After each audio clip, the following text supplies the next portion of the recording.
ये है आज से करीब 20,000 साल पहले की पृथ्वी। आइस एज का समय है जहाँ समंदर जमे हुए हैं, जमीन बर्फ से ढकी है और इंसान के लिए जिंदा रहना लगभग नामुमकिन है। और ये है आज से अरबों साल पहले की पृथ्वी जहाँ जमीन पर लावा बह रहा है। लावे की नदियाँ, लावे के समुद्र और हवा में इतना ज्यादा जहर है कि सांस लेना भी एक मौत है। और ये जो दोनों वक्त थे ना, ये इंसानों के लिए किसी नरक से कम नहीं थे। और अगर मैं कहूँ कि आज की हमारी ये पृथ्वी जिस पर अभी तुम बैठे हो, ये उसी दिशा में फिर से वापस जा रही है। फॉर एग्जाम्पल, भारत के कई इलाकों में तापमान 50 डिग्री के पास पहुंच चुका है। गर्मी इतनी ज्यादा है कि लोग सड़कों पर चलते चलते बेहोश हो जा रहे हैं। India and its capital city Delhi has been facing its highest ever temperatures.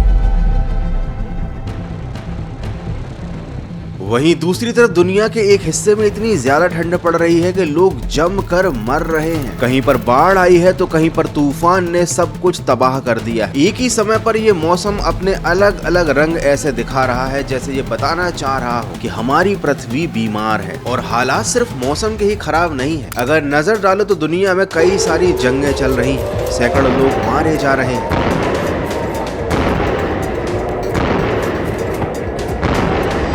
और ऐसे ऐसे नए नए वायरस फैल रहे हैं जो कि पूरी इंसानी नस्ल को खत्म कर देने की ताकत रखते हैं।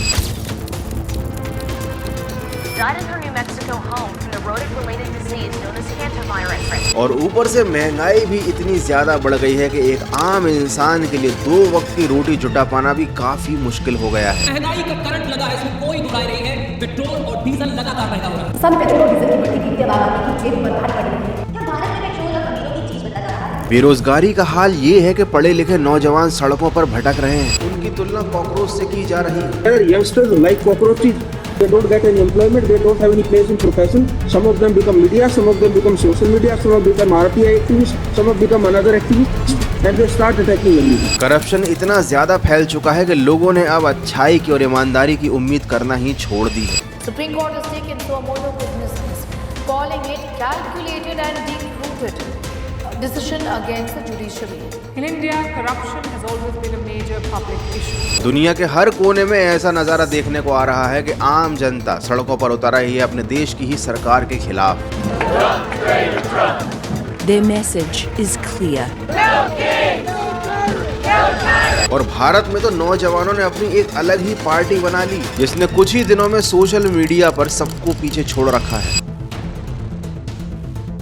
करोड़ों फॉलोअर्स इकट्ठे कर लिए हैं और ये इस बात का सबूत है। आप सुबह उठते ही देख रहे होंगे कि हमारे फॉलोअर्स अब बीजेपी से भी ज्यादा हो चुके हैं, जो ये बताता है कि हमारे देश की यंग जनरेशन में गुस्सा किस लेवल तक पहुंच चुका है। मतलब एक तरफ पृथ्वी टूट रही है, दूसरी तरफ इंसान टूट रहा है और तीसरी तरफ पूरा का पूरा सिस्टम ही टूट रहा है। ऐसा लग रहा है जैसे दुनिया किसी अंत की तरफ बढ़ रही हो। और सबसे ज्यादा डरावनी बात तो ये है कि ये जो सब कुछ भी तुम अपनी आंखों से देख रहे हो ना, ये हीट वेव्स, ये बाढ़ें, ये जंग, ये करप्शन, ये टूटते रिश्ते, ये सड़कों पर उतरते हुए लोग, ये सारी बातें कोई 5,000 साल पहले ही बता चुका है। एक एक चीज बिल्कुल एग्जैक्ट वैसे ही। और इसी प्रेडिक्शन के साथ उन्होंने एक बात और कही थी कि जब ये सारे साइंस दिखने लग जाए ना, तो इसका मतलब समझ लो कि दुनिया का अंत करीब है। तो आखिर कौन था वो इंसान जिसने ये सब कुछ 5,000 साल पहले ही प्रेडिक्ट कर दिया था, और इसका दुनिया के अंत से और कलयुग से क्या लेना देना है? कलयुग का अंधकार फैल चुका है, धर्म मर रहा है और अधर्म ने संसार को घेर लिया। फिर जन्मा एक बालक जिसके भीतर थी शक्ति, धर्म का संरक्षक, अधर्म का संहारक। कल्कि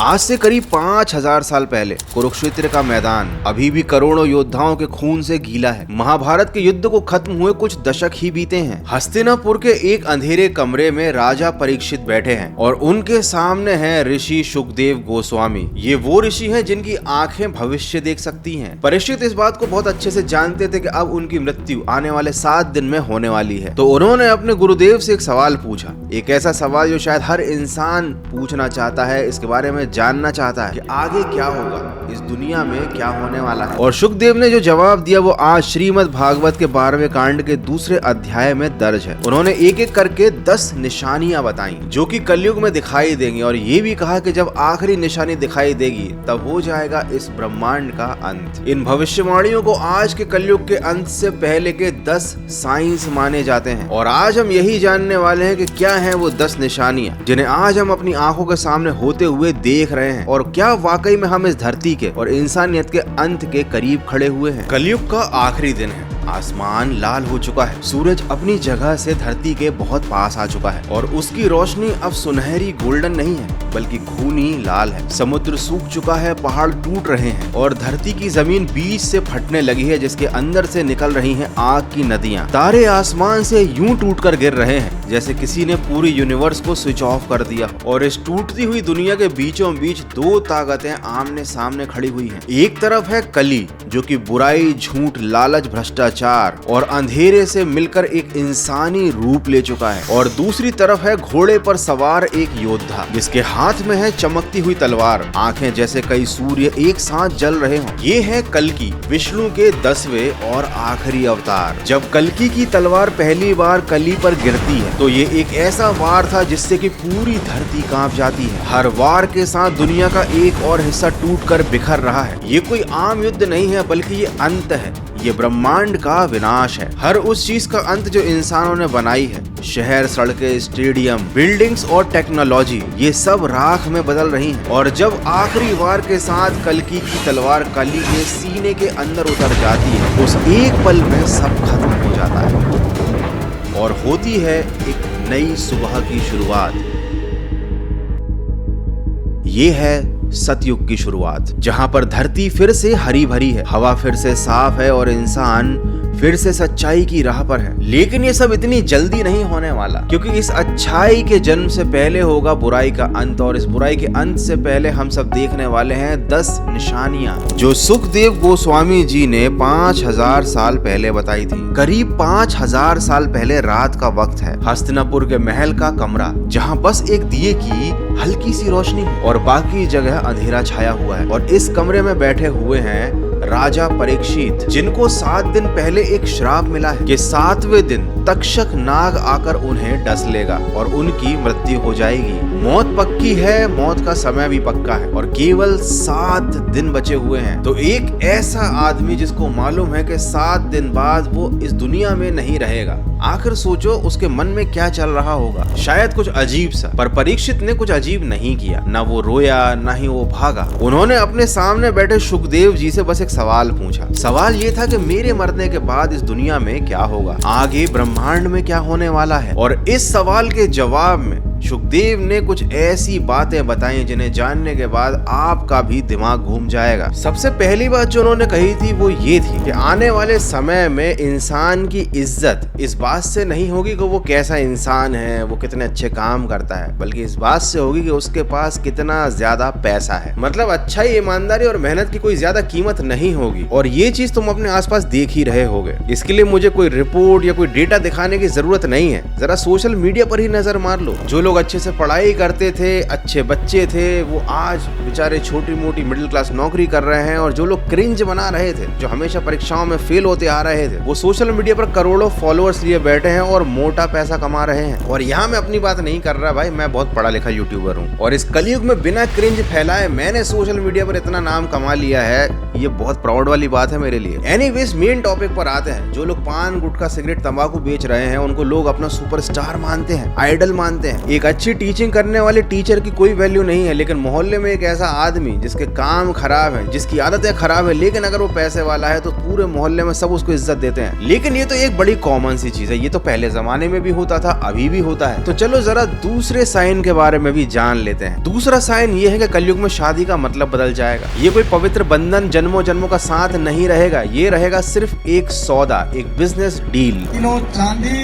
एक पेट्रोल पंप, 210 बीघा जमीन, 1 प्लॉट, 1 करोड़ 51 लाख नकद, कुल टोटल मिलाकर 15 करोड़ 65 लाख का मायरा होटल या परिवार में छावा परिवार के भरा है। अब इस एग्जाम्पल को एक्सप्लेन करने की जरूरत तो नहीं है, क्योंकि दो लोग शादी करने से पहले अब एक दूसरे के नेचर के बारे में नहीं बल्कि एक दूसरे के फ्यूचर के बारे में जानना चाहते हैं। उसके पास कितना पैसा है, कितनी उसके पास जमीन जायदाद है, ये जानना चाहते हैं कि हमारा पार्टनर कितना ज्यादा फाइनेंशियली स्ट्रॉन्ग है। सोचो आज का समय ऐसा है कि राइट स्वाइप करो तो रिश्ता शुरू और लेफ्ट स्वाइप करो तो रिश्ता खत्म। और अभी हाल फिलहाल में ही पिछले साल और इस साल ही इतने सारे कांड सामने आए थे। अगर भूल गए हो तो याद दिला देता हूँ। ब्लू ड्रम वाला केस तुम्हें याद होगा, सोनम गुप्ता वाला केस भी याद होगा। इनको देखकर तो भाई अब शादी पर से विश्वास ही उठ गया है। और अभी हाल ही में मेरे ही शहर भोपाल में तुषार शर्मा का केस भी सामने आया है। लेकिन सोचने वाली बात यह है कि हजारों साल पहले बैठे एक इंसान को यह कैसे पता चल गया था कि कलयुग में शादी के इतने बुरे हालात होने वाले हैं। लेकिन ये तो कुछ भी नहीं है। कलयुग का तीसरा साइन ये है कि उस इंसान को ही कलयुग में इंसाफ मिलेगा जिसके पास होगी ताकत और पैसा, भले ही वो बेगुनाह हो या फिर कसूरवार। अब सोचो एक गरीब ईमानदार किसान की जमीन अगर कोई पैसे वाला कोई उद्योगपति हड़प लेता है जिसकी सरकार में बड़ी जान पहचान है, तो तुम्हें क्या लगता है क्या कानून व्यवस्था का सहारा लेकर वो गरीब किसान कभी इंसाफ ले पाएगा?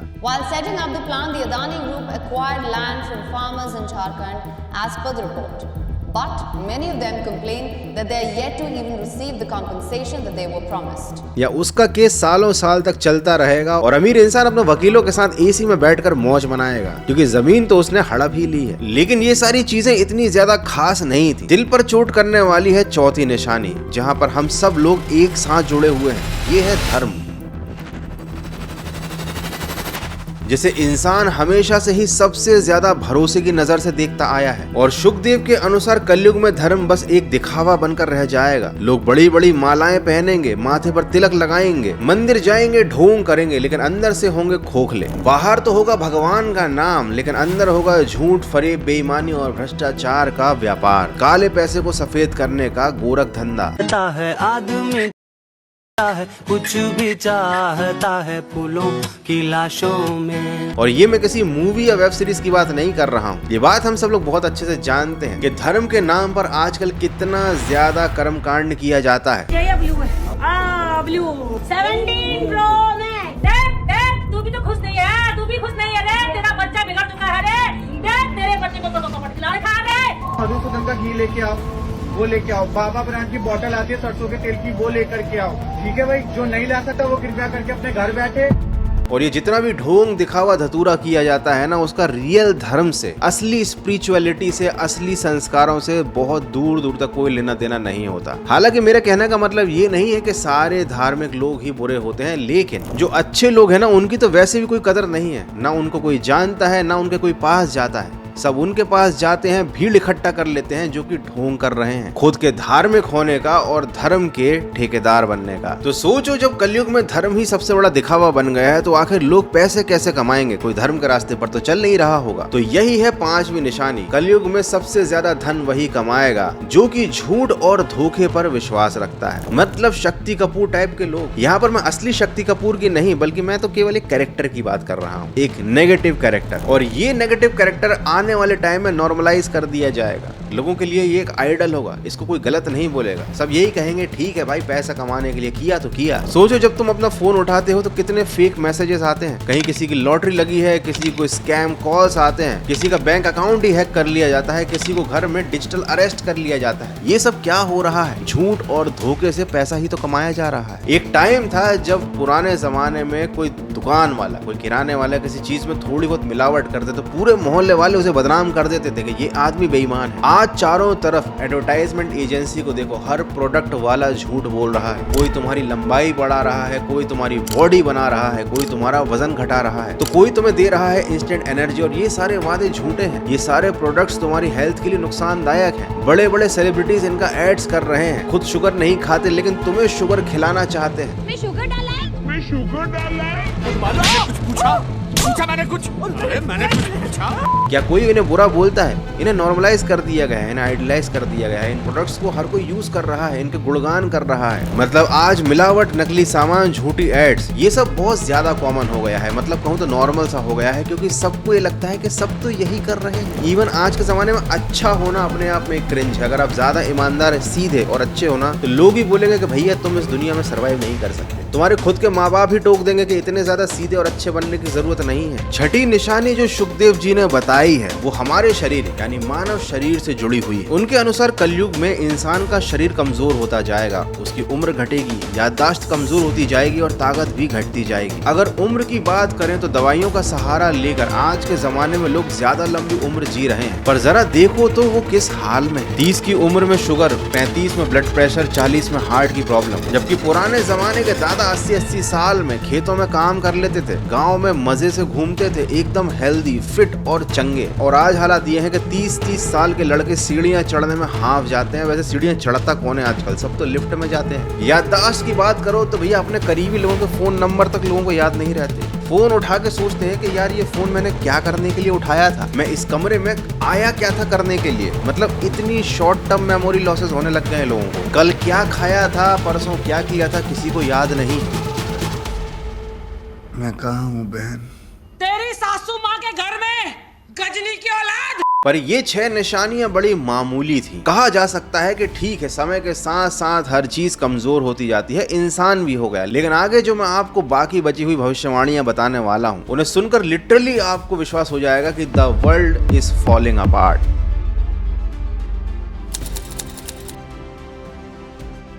तो 7वीं निशानी उन लोगों के हाथ में है जिनके हाथ में है सत्ता। और यहाँ मैं अभी की सत्ता की बात नहीं कर रहा हूँ, मैं पूरी ओवरऑल सत्ता की बात कर रहा हूँ। हर देश में, हर समय में जिन लोगों की भी सत्ता रही है और है, शुकदेव जी के अनुसार वो लोग कोई रक्षक नहीं होंगे जनता के, वो भक्षक होंगे। वो लोगों का भला नहीं चाहेंगे बल्कि उनका खून चूसेंगे। टैक्सेस इतने ज्यादा होंगे कि आम आदमी की कमर टूट जाएगी और ऊपर बैठे हुए लोग मजे करेंगे। अब ये सारी बातें सुनकर तुम्हारे दिमाग में जरूर किसी ना किसी का चेहरा आ ही गया होगा। अब किसका चेहरा आया है मुझे कमेंट करके बता देना, लेकिन मैं खुद किसी का नाम नहीं लूंगा क्योंकि जो मैं बात बता रहा हूँ ये पैटर्न हर देश में, हर समय में रिपीट होता ही रहता है। इसके अलावा शुकदेव जी ने एक और जगह के बारे में कुछ बातें कही हैं, वो जगह जहाँ हम लोग मन की शांति के लिए जाते हैं, वो जगह जिसको हम सबसे ज्यादा पवित्र मानते हैं, वो जगह जहाँ हम भगवान की तलाश में जाते हैं। लेकिन अब यहाँ पर होता है केवल पैसे का खेल। पैसे हैं अगर तो VIP एंट्री कराकर भगवान के नजदीक से दर्शन हो जाएंगे, नहीं तो धक्का मार कर तुम्हें आगे भगा दिया जाएगा। मतलब आम आदमी AC कमरे में बैठकर भगवान के सामने पूजा कर सकता है और गरीब आदमी घंटों धूप में खड़ा हो सकता है लाइन लगा के। मतलब भगवान के यहाँ भी भेदभाव है। तो ज्यादा डिटेल में बताने की बजाय मैं सीधी एक लाइन बोलूंगा कि पवित्र जगहों की पवित्रता धीरे धीरे खत्म होती जा रही है और ये सब एक धंधा सा बन चुका है। तो इसके बाद की जो 9वीं निशानी है वो है हमारी धरती से जुड़ी हुई। कहा जाता है कि कलयुग में जमीन की ताकत खत्म हो जाएगी, आसमान से बारिश ना के बराबर होगी और अगर होगी भी तो जहरीली होगी, फसलें तबाह हो जाएंगी, प्रकृति का तालमेल बिगड़ जाएगा, जमीन फटेगी, बाढ़ आएगी, जंगलों में आग लगेगी, गर्मी इतनी पड़ेगी कि लोग सड़कों पर गिरने लगेंगे। और तुम देख रहे हो जो भी हमारे सामने हो रहा है। किसी को ग्लोबल वार्मिंग की चिंता नहीं है। बड़े बड़े उद्योगपति, करोड़पति लोग मिलकर मौसम का संतुलन बिगाड़ने में लगे हुए हैं। पेड़ों को लगातार विकास के नाम पर काटा जा रहा है। लोग एयर प्यूरिफायर लगाकर बड़े खुश होते हैं, लेकिन एक पेड़ लगाने के नाम पर लोगों की जान निकल जाती है। AI धरती के पानी को चूस रहा है, धरती को सुखा रहा है, लेकिन लोगों को इमेज जनरेट करने में ज्यादा मजा आ रहा है। रोबोटिक टेक्नोलॉजी, AI ये सब मिलकर इंसानों के बौद्धिक स्तर को गिरा रहे हैं, उनको बेवकूफ और आलसी बना रहे हैं। लेकिन हमें तो टेक्नोलॉजी का खेल देखने में जो मजा आ रहा है वो मजा ज्यादा दिन तक रहने नहीं वाला, क्योंकि सब कुछ बदल जाने वाला है हमेशा के लिए इस 10वीं निशानी के साथ। शुकदेव जी ने कहा कि जब ये सारी चीजें चरम सीमा पर पहुंच जाएंगी और हर चीज की हद पार हो जाएगी, धरती पर से धर्म पूरी तरह से नष्ट हो चुका होगा, इंसान अपने सबसे बुरी हालत में होगा, तब एक ताकत आएगी जो होगा भगवान विष्णु का आखिरी अवतार कल्कि पुराण के अनुसार वो शंभाल नाम की जगह पर पैदा होंगे। वो एक योद्धा होंगे जो कि भ्रष्ट राजाओं को खत्म करेंगे। एक युद्ध होगा कल्कि और कली में, जिसके बाद अंत होगा कलयुग का और शुरू होगा एक नया सतयुग। देखो ये बातें विज्ञान के द्वारा प्रूफ की हुई नहीं है, तो हमें इन्हें स्पिरिचुअलिटी की नजर से देखना पड़ेगा। और अगर आप कल्कि और कल्कि अवतार के बारे में, कली अवतार के बारे में बहुत डिटेल में जानना चाहते हो तो ये वीडियो जरूर देख लेना, इवन ये सारे ही वीडियो देख लेना। क्योंकि देखो ये जो कॉन्सेप्ट है ना, ये केवल हिंदुइज्म से जुड़ा हुआ नहीं है। हर कल्चर में, हर धर्म में ऐसी बातों का जिक्र होता ही है कि जब धरती पर अंत आएगा तो ईश्वर एक नए अवतार के साथ एक नए युग की शुरुआत करेंगे। जैसे कहते हैं क्रिश्चियनिटी में जीसस दोबारा आएंगे, इस्लाम में मेहदी का कॉन्सेप्ट है, बुद्धिज्म में यात्रा की बात है और नॉर्थ माइथोलॉजी में रैग्नारॉक। दुनिया के हर लगभग बड़ी सभ्यता में यही आइडिया है कि एक दिन सब कुछ रीसेट हो जाएगा, बड़ी बड़ी सभ्यताएं नष्ट हो जाएंगी। तो अलग अलग समय के लोग, अलग अलग धर्म के और विचारधारा के लोग आखिर एक ही नतीजे पर कैसे पहुंचे? क्या इसके पीछे कोई कोइंसिडेंस है या फिर बस ये एक अंदाजा है, या वाकई में ये सब कुछ होने वाला है? खैर, उस रात शुकदेव ने केवल नेगेटिव बातें नहीं कही, एक पॉजिटिव बात भी कही, जो थी शायद सबसे ज्यादा जरूरी बात, कि इस कलयुग में एक फायदा भी छिपा हुआ है। जब रात बहुत ज्यादा अंधेरी हो जाती है ना, तो एक छोटे से दिए की रोशनी भी बहुत दूर से दिखाई देती है। मतलब अगर सच में ये कलयुग है तो ये वो वक्त है जब तुम्हारे एक छोटे से अच्छे काम की कीमत भी बहुत ज्यादा है। जब सब लोग झूठ बोलने में लगे हैं तब तुम्हारा एक छोटा सा सच बोलना भी एक बहुत अच्छा काम है। जब सब लोग धोखा दे रहे हैं तब तुम्हारा ईमानदारी से काम करना सबसे बड़ी पूजा है। तो अब बात ये नहीं है कि कलयुग में 10 निशानियां पूरी हो चुकी हैं या नहीं, या फिर लोग कितना ज्यादा बुराई में लिप्त हो चुके हैं। सवाल तो ये है कि तुम इस अंधेरी रात में दिया बनना चुनते हो या फिर इस अंधेरे का हिस्सा। मुझे कमेंट करके जरूर बताना। एंड बहुत सारे लोगों ने डिमांड की थी कि गौरव भाई कलयुग से रिलेटेड कोई वीडियो बनाओ। तो देखो, कलयुग से रिलेटेड ऑलमोस्ट सारे एस्पेक्ट्स को हम ऑलरेडी कवर कर चुके हैं, और अगर तुम पुराने सब्सक्राइबर हो तो तुमने वो सारे पुराने वीडियोस देखे भी होंगे। एंड आई होप कि तुमको ये वीडियो भी पसंद आया होगा। अगर ऐसा है तो वीडियो को लाइक कर देना, फ्रेंड्स के साथ शेयर कर देना, और अगर तुमने पुराने वीडियोस नहीं देखे तो बिंज वॉच कर लेना। जस्ट सर्च करो यूट्यूब पर जाकर गौरव कटारे कलयुग, तुम्हें पूरी लिस्ट मिल जाएगी। तो गर्मी बहुत पड़ रही है, अंदर चिल करो, बैठो, देखो यूट्यूब पर गौरव भाई के वीडियोस। मैं जा रहा हूं अगले वीडियो की तैयारी करने। तब तक तुम लोग अपना ख्याल रखो। मिलते हैं अगले एक और तगड़े और नॉलेजेबल वीडियो में।